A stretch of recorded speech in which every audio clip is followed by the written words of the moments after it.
So yes, I wasn't even allowed to pick up the phone and call to request Pierre Poilievre. Look at what happened when I had Melissa Lantsman on my show, right? I was threatened to be pulled off the air, which CBC then said in a news statement they didn't threaten to do that. There are recordings of them trying to do this.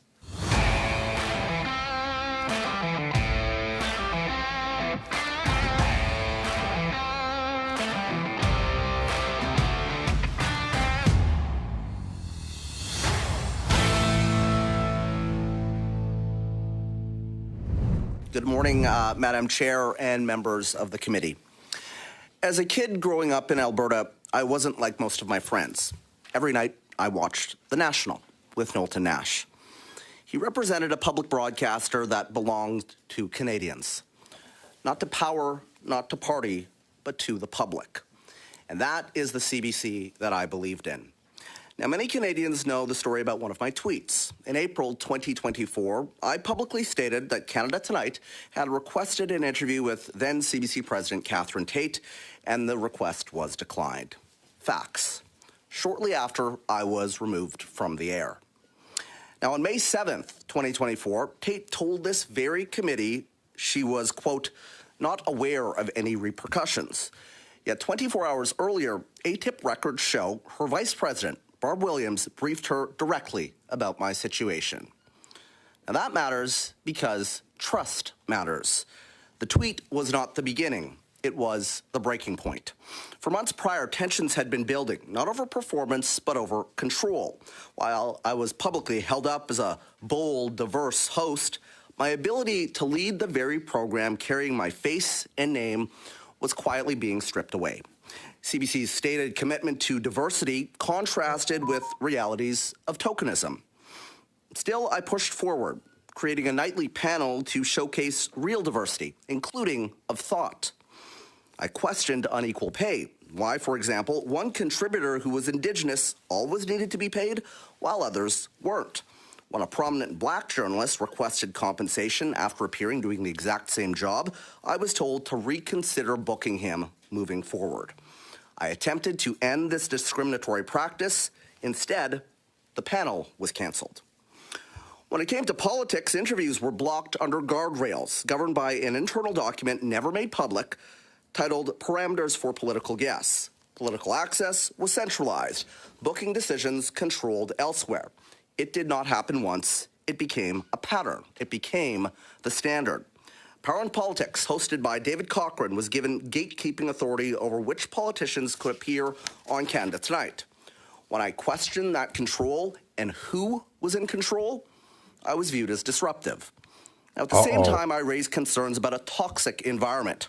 After I sat down with Speaker Greg Fergus for a conversation on Black History Month, Chief Political Correspondent Rosemary Barton circulated internal communications questioning my program, copying senior leadership, insinuating she or Mr. Cochrane should have done the interview. It was an intimidation tactic, which management ignored. I and others raised concerns about bullying behavior by senior figures, including Mr. Cochrane. But while he remained on air, I faced discipline and marginalization. Now, the transcripts of these meetings show the issue was not about my journalism, but about reputational risk to the corporation. I received a written warning carrying the threat of termination. I was placed under confidentiality restrictions that prevented me from correcting public and internal narratives. CBC silenced and intimidated me simply for trying to do my job and fulfill my public service role to Canadians.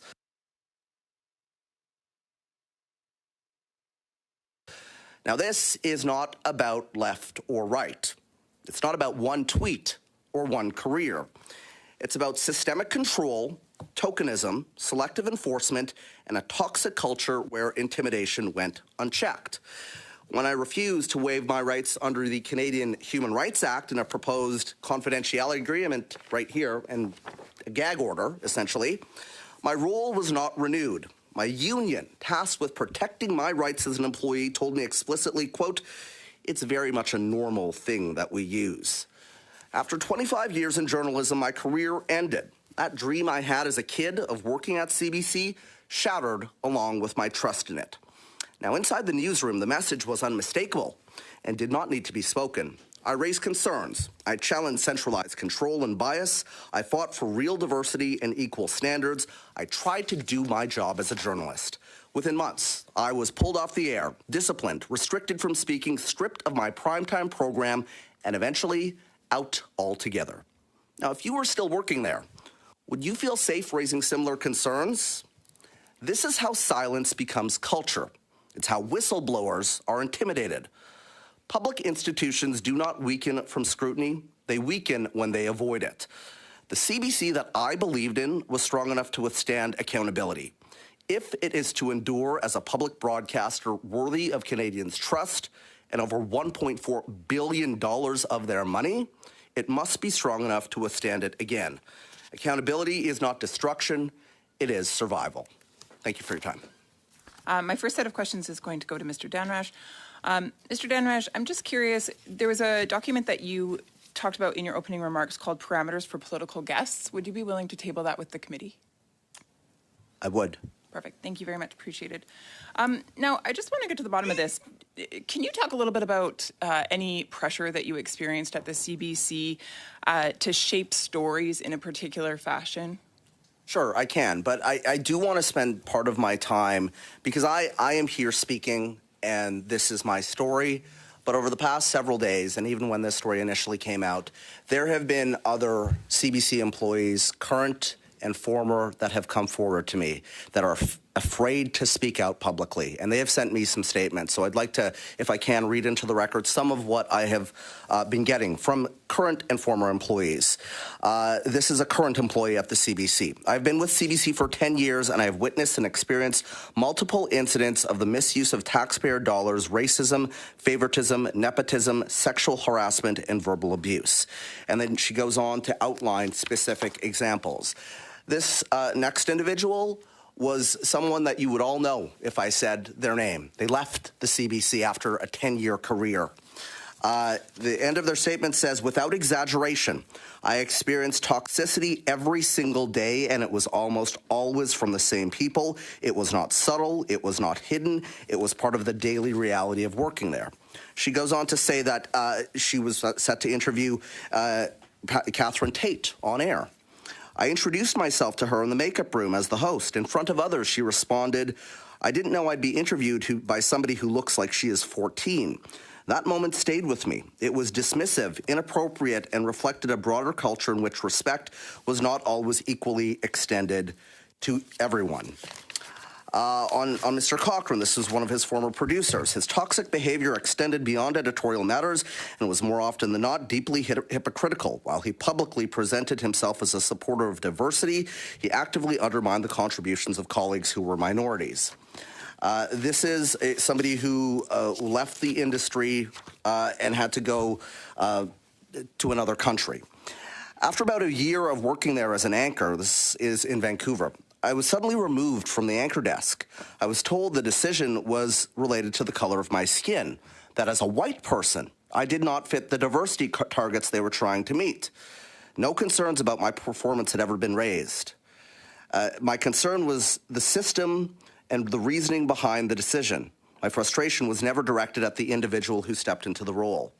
She was also said that she was forced to check a box if somebody of a diverse background appeared on the air. And she said that that was concerning to her. I believe it's important to include a broad range of voices and perspectives, but reducing interview subjects to a check box felt like an overly simplistic way of approaching something that deserves much more care and thought. And I can go on. There are a number of these stories, and it is shocking. These people have been traumatized. They are scared to come out. They're scared of the professional repercussions. And management, like Andre Lau, like Brody Fenlon, like Kathy Perry, like Chris Carter, they are concerned about protecting the reputation of the organization as opposed to dealing with these issues when it comes to employees. So, Mr. Danraj, during your time there, can you just outline what years were you there? I was there, I finished at Global, I think in 2010. 2021. It's in the bio that I provided. Oh, perfect. Okay. And then I came to Ottawa. I was a parliamentary reporter. I flew around with the Prime Minister. I covered Parliament Hill. Then I went back to Toronto. I was on Marketplace. I covered the Queen's funeral. And then I got my own show, which I thought, I'd have some say in terms of how that show went. And on the intersection panel, this is a picture here of all the folks that we had on the panel.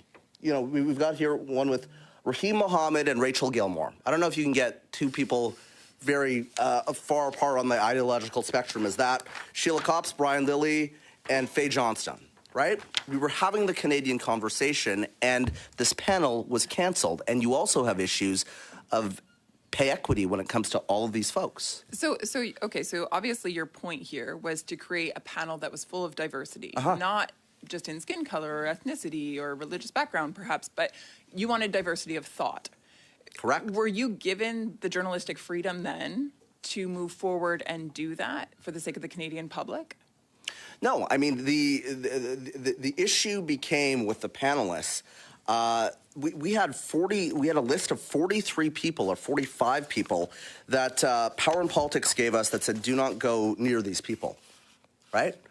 And some of these folks were like reporters, like Robert Benzie. There's a story breaking at Queen's Park, and we're on at 7 o'clock. We should be able to call, somebody who covers Queen's Park and talk to them. But there were these continued hurdles and roadblocks that were set up to really have a certain group of folks in Ottawa in control of who was allowed on programs. Particularly mine was a concern. And there were repeated episodes of conservatives being blocked. I mean, I have the G chats right here. I said, in terms of getting folks on, that we need to have balance. It's not about just having a show with conservatives or just with liberals. But if Power and Politics is going to have liberals talking points on all the time, we should have balance as a network. And I said, we are in contravention of Section 11 of, I told Brodie Fenlon this, and also Andre Lau repeatedly. We are in contravention of the Broadcasting Act if we are not providing equitable time for all perspectives. So I don't want to flood the show with conservatives, but I do want to have balance. And there are, and this is all, I can talk to my legal team because some of this is before the Human Rights Commission in terms of how this happened, but there were repeated attempts over and over and over again. At one point, I heard, okay, well, maybe you can have NDP folks on, but conservatives are a no. It should blow the Canadian public's mind that this was the stuff that was going on. What's interesting here is Travis is firing on all cylinders. He is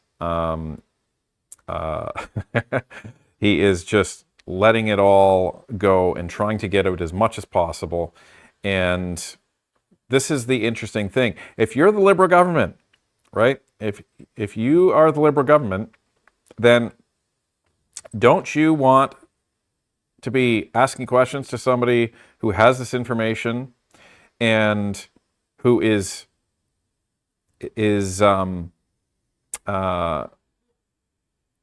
telling you that an organization that you're giving $1.4 billion of taxpayer money to, that's in your budget, that you're increasing, shouldn't you be asking them some questions? Well, that's concerning.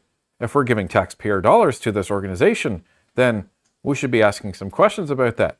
Nothing. This is the biggest indictment on the Liberals in this committee meeting, is they're not asking Travis anything. And I would be surprised if they asked him anything. Just as they refused to ask me anything when it came to the longest ballot committee. So, but the fact that David Cochrane has been named, yeah, that's not surprising. And folks, if you haven't been watching Power and Politics lately, you'll notice something interesting. David Cochrane has been missing. Where is he? Nobody knows. I've even reached out to some colleagues at CBC that I've worked with in past lives and past companies. They don't know. Inquiring minds want to know where David Cochrane is, folks. And the implication by Travis is, well, I think it speaks for itself. And he also named names in the management structure at CBC. Wonder if in the next couple days we're going to see some breaking news from not CBC, not CTV, not Global, but maybe Toronto Sun and maybe National Post that maybe so-and-so has resigned from CBC. Makes you wonder. Wonder how Rosemary Barton's going to do. Mr. Dunraj, I found your testimony quite fascinating. I was a journalist for myself for 30 years. I was also a national director of the Canadian Association of Journalists. Journalism has indeed changed. You noted that you used to sit down and watch Knowlton Nash as the voice of, a trusted voice. I also remember Lloyd Robertson as a kid watching him. Peter Kent, Stanley Burke. Ironically, Peter Kent stepped down in 1978 after criticizing political interference from the Liberal Prime Minister. So the CBC does talk about being diverse, inclusive, fair and balanced, yet one of the CBC's premier segments is something called At Issue, which features Toronto Star journalist Chantal Hebert, Athila Raj, and Globe and Mail journalist Andrew Coyne. In what universe is this diverse, fair, or balanced as a news panel? Well, I mean, the National makes their own decisions, I suppose, in terms of who they put on that panel. And it's Rosie's panel, so Miss Barton's panel. So I guess you can have to talk to her about the editorial decisions. But what I was attempting to do on this program was have that diversity of opinion. And when they canceled the panel, I sent in a note to panelists asking for feedback, and I was disciplined for that. And I just want to talk about this NDA that I got, because it's important, because I was raising concerns about editorial, and I was slapped with this NDA here, which is a practice that the CBC is using frequently, which was raised by Dave Seglins, and you guys all have the paper. Danraj has considered whether he has a human rights complaint with respect to the issues in dispute, and by his signature below confirms that he does not. Further, he confirms that he seeks no right or remedy under the Canadian Human Rights Act as amended with respect to the issues in dispute, and any such claim is barred by this agreement. That should be shocking to every member on this committee. And I hope that other members on the committee take an interest in terms of the issues that I'm outlining here, because it is very important. We should not have a public institution silencing their own employees and having them waive their rights under the Canadian Human Rights Act. That should be shocking. Getting back to the He wouldn't be allowed to file a bigger human rights issue complaint of if he signed the that. fairness and balance in news. You mentioned at one point that CBC management actually prevented you from interviewing conservative leader Pierre Poilievre on your show. Can you describe what happened there? Yeah, well, I basically wasn't allowed to pick up the phone and talk to conservatives. I have some G-chats here, which I just want to, read you part of this. I'm talking to my senior producer. I'm saying, okay, this is an editorial discussion. Can we get a conservative perspective on this, is essentially what I'm saying. It is a no to the Conservatives, I'm told. We can't chase anyone from the entire party. The chase is with PNP. So if Power and Politics is not able to secure a Conservative or somebody that presents an alternate perspective, then we are not allowed to. I'm told at one point, we're sure that there's a myriad of other types of interesting guests that you can chase outside of the Conservatives. Can I be included on conversations with Power and Politics? That's not how we work. I say to management, by playing petty office politics, we feed into conservative narratives that we have a bias against them. Canada Tonight is a melting pot of news of the day, and politics and decisions from it largely impact Canadians. So we need flexibility to respond to emerging stories.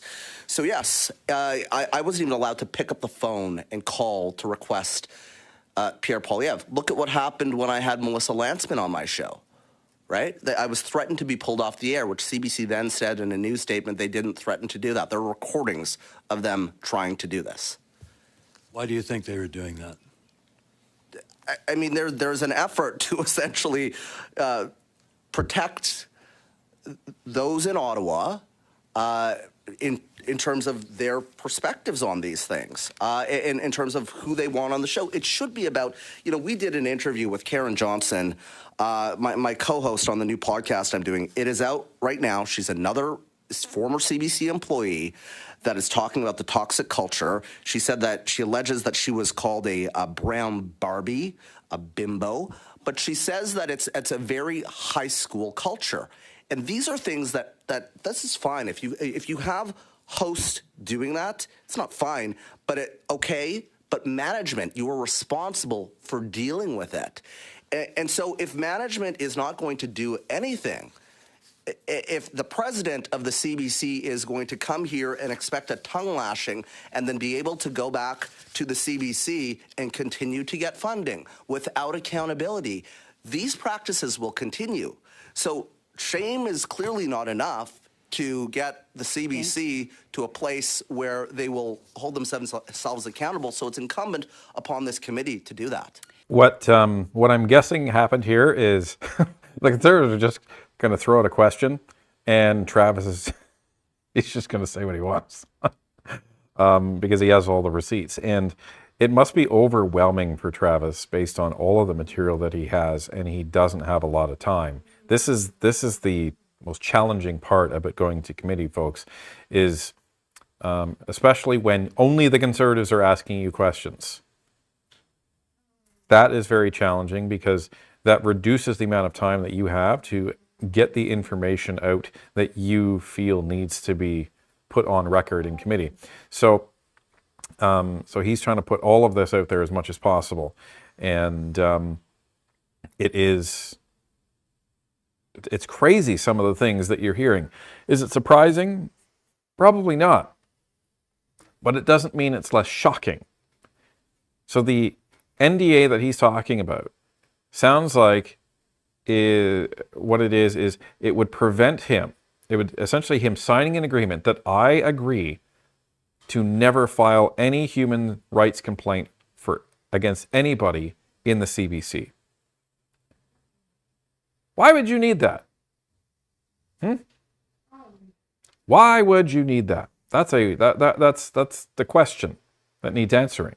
Mr. Downage, I'm just curious, in your other remarks, or your previous remarks, I should say, sorry, you mentioned that there was a blacklist of, I think you said 45 people who were not permitted to appear on the CBC, and that this list came down from management. Would you be willing to table that list with committee today?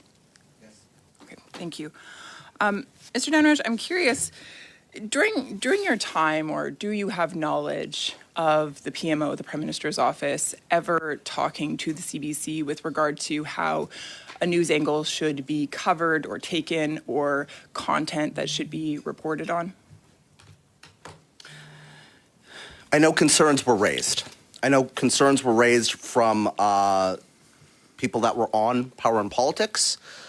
I have documentation related to those concerns being raised. And I know that the folks that raise these concerns, they're fearful of, exactly the same thing that all these other folks are fearful of, right? Professional reprisal. But I also know that this was raised repeatedly. And whether or not there was influence from the former Prime Minister's office in terms of editorial decisions that were being made on Power and Politics or not, even the allegation of that on its face needs to be investigated. And from my understanding, and CBC can put out a statement correcting me if I'm wrong on this, I don't think that there was ever an investigation. That is a serious concern, right? I mean, if there are repeated, allegations made about perhaps there's too much influence here. Now, let me just say this as well. I was a reporter in Ottawa. I've been at Queen's Park. I was the Queen's Park bureau chief for Global. Reporters have sources. We all know that. But there's a line where that leads into editorial decision-making, and you have to make sure that that is clear. And if there's even an allegation that that may have been crossed, you have to look deeper. I guess to that end then, we know that public trust toward the media in general is on the decline. We know that that is true with the CBC. There's no exception there. In your mind then, is that lack of trust justified? I think that right now, the CBC, by continuing to put out statements and to come to these committees and say, yeah, we might have a little bit of a problem, but, overall, we're not biased. That's gaslighting Canadians. Canadians can see that this is an issue, right? And this is folks have accused me of coming here being a cheerleader for the Conservatives. I am not a cheerleader for the Conservatives. I'm sorry. I'm not a cheerleader for the Liberals either. I was trying to do my job as a journalist, and part of that is being balanced. And so when you have, when I was pulled into these disciplinary meetings, I was told that it was editorializing because I put that Catherine Tate wouldn't come on the program, and it's unfortunate. This is unfortunate, was editorializing, right? And it was perceived bias.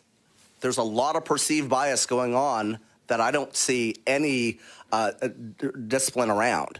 So I think CBC needs to have, a wake-up call here in terms of accountability. And really, that's incumbent upon this committee. I have made recommendations. There are 11 recommendations in terms of how to, move some of this forward. When it came to Mr. Cochrane, this is during the convoy, for example. We were talking about Tamara Litch, who was an individual who was involved in the convoy. We were doing a story around that. Off-the-hand remarks can be made at times. And I said, I think that she has a couple of different last names. People who live in trailers usually do. Okay, off-color remark.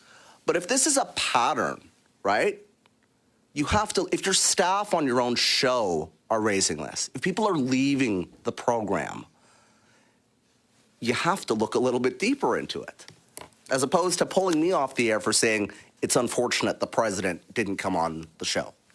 So the Canadian public is paying for this to the tune of about $1.4 billion. And then, of course, the government also increased that by an additional $150 million. At the end of the day, then, the public is the shareholder and also the ones that are supposed to be benefiting from this news coverage. In your estimation, what changes are needed to actually restore that trust? Well, I think that there needs to be an overhaul when it comes to management. You have my specific recommendations, but I will also say this. I am not here as somebody who does not believe in public broadcasting. I was on Jonavision. I started as an audience coordinator when I was 19 years old at the CBC. I worked on the Air Farce. I worked on the Red Green Show. I then left. I came back. I worked at CBC Edmonton. I worked at CBC Toronto. Left. Came back again. I took a pay cut to come back to the CBC.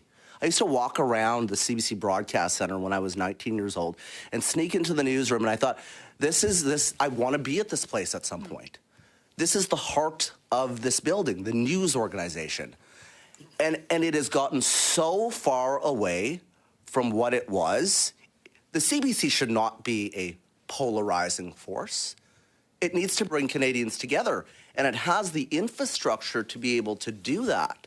But until there's a recognition of the problem from management, nothing will happen. And they fail to recognize this. I would be willing to sit down tomorrow with the new president to talk about some of this stuff, right? But good people are leaving, they're being forced out, and their concerns are being dismissed because it's about protecting reputation. Well, here's some news. I don't have to be wanting to destroy the CBC because management and executives are doing a great job of that on their own. Thank you.